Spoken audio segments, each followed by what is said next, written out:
જેતપરના ખેડૂતના સમર્થનમાં હકાભા ગઢવી હવે મેદાને ઉતરી આવ્યા છે. તેમણે લોક ડાયરો તો કર્યો જ હતો, પરંતુ હવે તેમણે એમ પણ કહ્યું કે જો ખેડૂતને ગાંધીનગર બોલાવવામાં આવે અને જે પણ ખેડૂતની જે માંગણીઓ છે તે જો પૂરી ના કરવામાં આવે તો તેઓ પણ હવે ઉપવાસ ઉપર ઉતરી આવશે, આવું તેમણે એલાન કર્યું. અને વધુમાં તેમણે અનેક વસ્તુઓ કહી જે હવે આપણે આ જે વિડીયો છે તેમાં જોઈશું.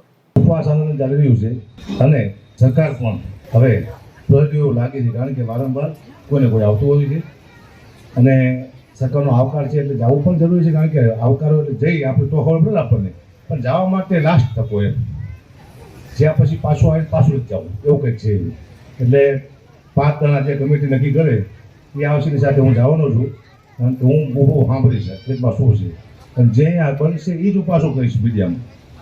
ત્યાં જે પ્રશ્નનો જવાબ આપશે, જે આપણો પરિપત્ર છે એમાં જે આપણી માંગ છે પૂર્ણ કરવા માટે સરકાર તૈયાર છે એવું મેં જાણ્યું છે.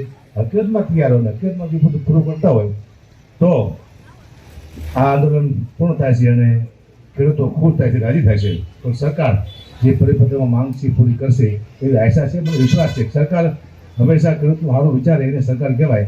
સરકાર, મને વિશ્વાસ છે કે સરકાર આ આપણું આંદોલન છે એને પૂરેપૂરો ન્યાય આપશે એવો વિશ્વાસ છે.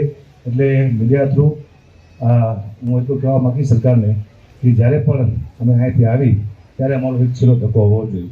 અને જેમ મને કીધું આ લોકોએ બધાએ કે હકુબા 5 જણા આપણે વાતો બેઠા બેઠા કરી એમ નહીં, બધાય ખેડૂતો સાંભળે,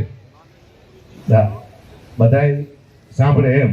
અને મને એમ કહેવામાં આવ્યું કે કદાચ માંગણી સરકાર પૂરી ન કરે તો અહીંયા જ્યાં પછી હકુબા કરશે નક્કી પાછો હું તમારે હેરાન બેસી જઈશ, બરાબર ને?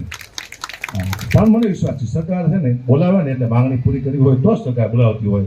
એટલે જ્યારે આપણને આપણી માંગણી પૂરી થાય ત્યારે આપણે સરકારને પણ શુભેચ્છા આપશું કે આપણે ખેડૂતની માંગણી પૂરી કરી.